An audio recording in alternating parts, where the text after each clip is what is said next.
Cruising out of Port Canaveral, how are you getting there? Let's talk about transportation and even where you're staying. Port Canaveral is the largest cruise port in the world, welcoming over 4 million passengers a year. Now, I know some people will say that Port Miami is still the world's largest because they are almost neck and neck at over 4 million passengers a year, but I believe Port Canaveral has surpassed them with some of their large cruise ships they have there now, such as the Utopia, Wonder of the Seas, and even Carnival Mardi Gras. But how are you getting to Port Canaveral? Many of us have to fly in to Florida to go for any of our cruises. Now, I know a lot of you know that I live over here by Port Canaveral, so I just have a quick Uber ride to the port. But that's not always been the case. I have flown into Florida many times for many of my cruises. Now, there are two different airports that I have gone to when I was flying in. The first one is Melbourne International, and then, of course, Orlando International, where most people choose to go. Now, both of these airports are about 50 minutes, maybe right at an hour, depending on traffic, from the airport to Port Canaveral. And the thing is, with Melbourne International, they don't offer as many airline choices as Orlando does. But oftentimes when I fly out of Melbourne, I will fly American Airlines. Really just because I don't want to go through Atlanta when I fly Delta. So I try to avoid that. But I do American Airlines. Now, a lot of times you have to please always do your price comparison. I will have a alert set on Expedia, and while I'm checking all my prices for my airline choices, I have noticed even going out of Orlando with American Airlines versus Melbourne, I can usually still get a better price. Now, Melbourne is going to be a smaller airport, so you're going to get more choices, more airline choices in Orlando, and there are some cheaper prices. And yes, I do fly Spirit a lot when I am going in and out of Orlando because I can usually get some direct flights. They're cheap, but hey, on a budget here. But that's what you need to think about. Where are you flying in at? Both of those locations are going to offer about the same distance to Port Canaveral. Now, what you also want to think about, and this should always be, transportation should always be on your pre-cruise checklist. I have a pre-cruise checklist that's free, downloadable in the description below. You can check that out. I'll also leave it over in the comments as well. But you're flying in a day before, right? Because you really should. You should always fly in at least a day before your cruise, just to avoid just any kind of cancellations, flight delays, anything like that, because believe me, it happens. And with that, make sure that you're getting your travel insurance, is just in case you have a flight cancellation, lost luggage, or unfortunately, if your cruise cancels at last minute, definitely make sure you're always cruising with travel insurance. Now, since you are getting there a day, at least a day early, you need to think about, well, once you fly into Orlando International, where are you staying? Are you staying in Orlando, or are you going to go straight over to Port Canaveral, and are you going to stay in the Port Canaveral area? Well, let's start in Orlando first. I love staying in Orlando. There are so many different hotel options, with Walt Disney World, Universal, SeaWorld, so many different places, and they're affordable as well. But one of my favorite areas to stay when I'm in Orlando is over on Hotel Plaza Boulevard. Hotel Plaza Boulevard is right by Disney Springs, and it is not very far from the Orlando International Airport. It won't take you long at all to get there. You can do an Uber there, you can do a ride share, or even a private car picking you up as well from the airport to your hotel. Wyndham is usually my favorite hotel because I can usually get a pretty good price on Wyndham. And my favorite thing here is it's a walkable area. I don't like to drive much when I'm on vacation. And right over here by Hotel Plaza Boulevard is Disney Springs. So if you're just wanting a place that you can chill, relax, have a little bit of fun, enjoy the night before you go out on your cruise, I definitely recommend staying over here by Disney Springs. You don't need to worry about having park tickets or anything like that. It's a great, nice outdoor mall with entertainment, lots of shopping, great food. I do have a link here if you want to check it out on a whole walkthrough of Disney Springs. And if you're flying out of the Orlando International Airport, you can download the MCO app on your phone and you can put in your flight information. You can also check all kinds of stuff in that area. You can check dining, hotels, anything like that. You can check a whole bunch of stuff to do in and around that area, all on this app. I love this app. You can also get alerts as well if you're looking for flights. So download that MCO app. That is a really good app, and that can really help you if you're flying into the Orlando International Airport. Okay, you don't want to stay in Orlando. You're ready to get your vacation started, and you're ready to head to the coast. So are you going to go straight to Port Canaveral, or are you going to head over to Cocoa Beach? Now let's talk about some transportation. I've got a couple of different things for you on transportation when you're leaving the Orlando International Airport. But also stay to the end, have a bonus one for you. So let's go ahead and get started. Now there's a few options that you'll have taking you from the airport over to Cocoa Beach or even Port Canaveral. GoPort is one of the most popular ones. I have seen that so many times over here at the airport and at Port Canaveral as well, picking people up. They are very popular, very affordable. It's going to be a lot less expensive than if you were to Uber or do a Lyft as well.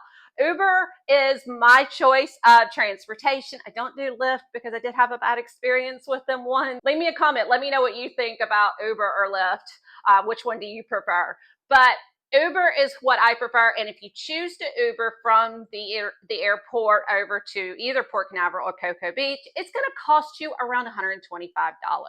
Now, sometimes you might find it a little less, around $100, and sometimes if you're at a peak moment flying in, trying to drive out there, or even during rush hour, whew, don't do that. You might get it a little bit more expensive. But $125 seems to be that sweet spot of what you can expect if you are choosing to Uber out to Cocoa Beach or Port Canaveral. Now, aside from GoPort, ride shares, Uber, Lyft, there are private vehicles that can take you out there as well. I'm going to leave you some links in the description below so that you can check out all the different types of ride shares, things like that are available. The only reason I don't do any of the ride shares is because I like to get in the car and go as soon as I am there. And a lot of times you have to wait when you're getting on the bus, you have to wait for everybody to get there. And sometimes it can take like 30 minutes. And I'm just like, oh, that could have been half the ride. I'm ready to get there. So that's just one of the reasons why I don't do that. Another thing you could do is you could rent a car there at the airport and take that over to the East Coast. Now, if you're choosing to rent a car and drive into Port Canaveral or even Cocoa Beach, take 528. 528 will get you all the way there from the airport straight into Port Canaveral. Now, when you get there, where are you going to stay? Because like I said, you're there a day early, right? Are you staying at Cocoa Beach, or are you going to stay right in the Port Canaveral area? So Port Canaveral, if you choose to just go ahead and drive over there, drop your rental car off, there are some hotels over there. There's some great places that you can go and eat at. There are some great seafood places there in Port Canaveral. We've got Grill Seafood Deck and Tiki Bar, Fish Lips Waterfront Bar and Grill, and even Rusty Seafood as well. So there are some great little places that you can dine and relax right there at Port Canaveral. And even if you are renting a car, drive over to Jetty Park. It's right there at Port Canaveral. You can watch the cruise ships coming and going. It's a fun little park area where you are right there up close to all the cruise ships coming and going from the port. I really enjoy that area. I have not stayed at the Port Canaveral area. I chose to stay down just a little bit at Cocoa Beach. Now, why did I stay at Cocoa Beach? Because it's a very walkable area. Like I said, I don't like to drive when I'm on vacation. If you stay in the town of Cocoa Beach, it is a very walkable area to shops, restaurants, even Ron John Surf Shop, and of course the beach as well. Now, you can choose to take a rental car or an Uber over to Jetty Park if you're just really wanting to be right there up close and personal with the cruise ships leaving. But I promise you, if you go over to the beach at Cocoa Beach, you're going to see all of the cruise ships. I'm just down just a little ways in my beach, and I'm watching the cruise ships all the time. So you're going to see the cruise ships there at Cocoa Beach if that is something that you're wanting to see before you get on your cruise ship. There's so many great places over here at Cocoa Beach that you can enjoy eating at, such as the Q's Kraken Crab. I think I said all that right. I love eating there. I even have DoorDash bring them to me sometimes. That's a great place. But there's lots of seafood, lots of great little restaurants and little ice cream parlors through there. Lots of fun little places that you can just kind of enjoy, walk around, and just enjoy that area. Also, they have a Publix across the street from the hotels. So if you forgot anything for your cruise, like that bottle of wine, you can run over to Publix, grab you a couple of things. And I even had to go over there one time when I was having to travel in. I went over there one time to get me some seasick medicine. I got me, I think, with some Dramamine, because unfortunately I forgot that. So that is helpful that you just have all of this right here in Cocoa Beach. It is such a nice little area, nice little touristy area for you to just go and enjoy and relax. Now, I did say I have a bonus transportation from the airport, and it's kind of a bonus, but the reason I left it at the end is because if you're going to Port Canaveral to cruise out, you can't use this transportation just yet, unfortunately. It is the Brightline. The Brightline is at the MCO, Orlando International Airport, and you can actually take the Brightline to Miami, Aventura, Boca Raton, Fort Lauderdale. You can take any of that down south. And that is a great opportunity to get on the Brightline if you're wanting to go south, or even if you're cruising out of Miami.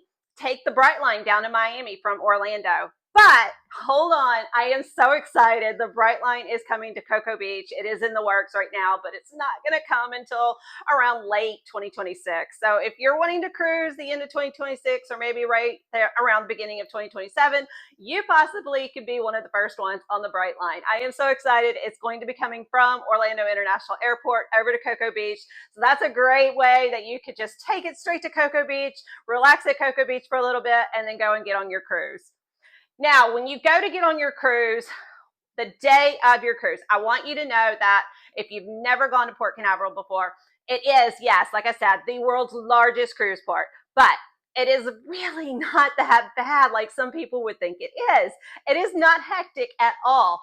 There are 7 different terminals there, and each terminal has their own parking lot, and it is really not hectic driving through there at all. We have gone in and out of there with a rental car, with Uber several times, and I mean, we have not had the chaos there as we have had in Port Miami. Have you ever been to Port Miami? Leave me a comment. Let me know what you think of Port Miami. I hope this was helpful. Thank you for watching. Bye for now.